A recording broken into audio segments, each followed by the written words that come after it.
سے ختم ہو چکا. یہ تو چونکہ ابھی ریسنٹ بات ہے, سب کو یاد ہے, اس صدی میں پہلے گریٹ اوٹومان امپائر, عظیم سلطنت عثمانیہ, وہ سوویت یونین سے بھی بڑی تھی. سوویت یونین کا تو رقبہ بڑا ہے, اس کی نہ اتنی آبادی ہے نہ اس کا علاقہ جو ہے زرخیز اتنا, وہ تو ٹینڈرا کے میدان جو ہے ان کی وجہ سے آپ کو رقبہ نظر آتا ہے.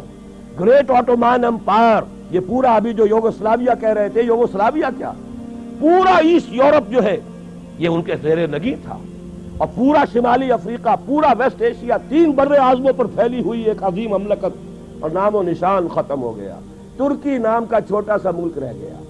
اسی طریقے سے یہ بالکل ہو جانے والی بات ہے, نہ سمجھیے گا جو ہسپانیہ میں ہوا تھا اور جو اب بوسنیا میں ہو رہا ہے وہ یہاں نہیں ہو سکتا. اس لیے کہ بھارت کے ہندو کا یہ ڈکلیئرڈ آبجیکٹو ہے کہ اس زمین کو پاک کرنا ہے. یہ نجس ہے, یہ ملچ ہے مسلمان, اور ان کو یہاں سے ختم کر کے دم لینا ہے. دیو رس کا ابھی ایک سرکولر شائع ہو چکا ہے, تمام ہندو سماجی سیاسی تنظیموں کو اس نے یہ لیٹر بھیجا ہے, سرکولر بھیجا ہے کہ اب وقت آ گیا ہے کہ ہم کمر کس لیں کہ بھارت کی پاک سرزمین کو مسلمانوں کی نجاست سے ہمیں پاک کرنا ہے.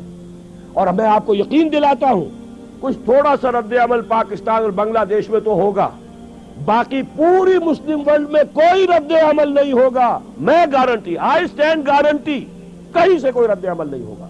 اس لیے کہ ایودھیا کی مسجد پہ انہوں نے دیکھ لیا, ہم نے بھی جو رد عمل کیا ہے وہ کوئی صحیح رد عمل تو نہیں تھا. ہم نے مندر گرا دیا, کیا کیا, کیا حاصل ہوا؟ بدنامی دنیا میں مول لے لی, دینی اعتبار سے بھی غلط اور دنیاوی اعتبار سے بھی غلط. فائدہ کچھ نہیں, نقصان ہی نقصان. لیکن یہ کہ بنگلہ دیش میں ہو گیا, پاکستان میں ہو گیا, باقی پوری دنیا میں کسی نے یہ بھی نہیں کہا کہ یہ دوبارہ مسجد بن جانی چاہیے, ورنہ ہم اپنے تجارتی تعلقات ختم کر لیں گے.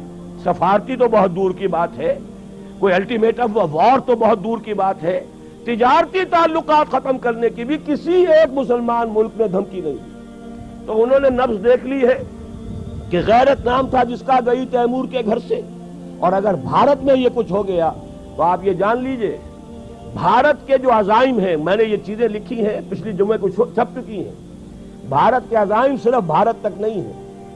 پراچین بھارت جس کے احیاء کا وہ خواب دیکھ رہے ہیں, اس میں افغانستان سے لے کر انڈونیشیا تک یہ تو ان کا ٹیریٹوریل کلیم ہے. جیسے گریٹر اسرائیل کا کلیم آپ کو معلوم ہے, اور جو گریٹر انڈیا ہے, مہابھارت افغانستان سمیت, افغانستان سے شروع ہو کر اور انڈونیشیا یہ تو انڈیا اس کے نام کا جز ہے. اس اعتبار سے یہ تو ٹیریٹوریل ایسپیریشنز ہیں. جہاں تک ان کا تجارتی اور معاشی دباؤ ہے, وہ ایران اور عرب کو بھی اپنا حصہ سمجھتے ہیں, زون آف انفلوئنس سمجھتے ہیں. اور یہ زون آف انفلوئنس اب تقسیم ہوگا اسرائیل میں اور بھارت کے درمیان.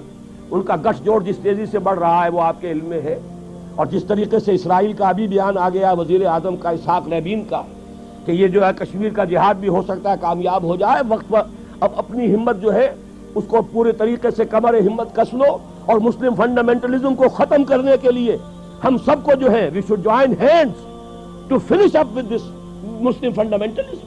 یہ سب کچھ ہو رہا ہے, یہ حالات ہیں. تو میں آپ سے عرض کر دینا چاہتا ہوں ان حالات میں کوئی تبدیلی نہیں آ سکتی.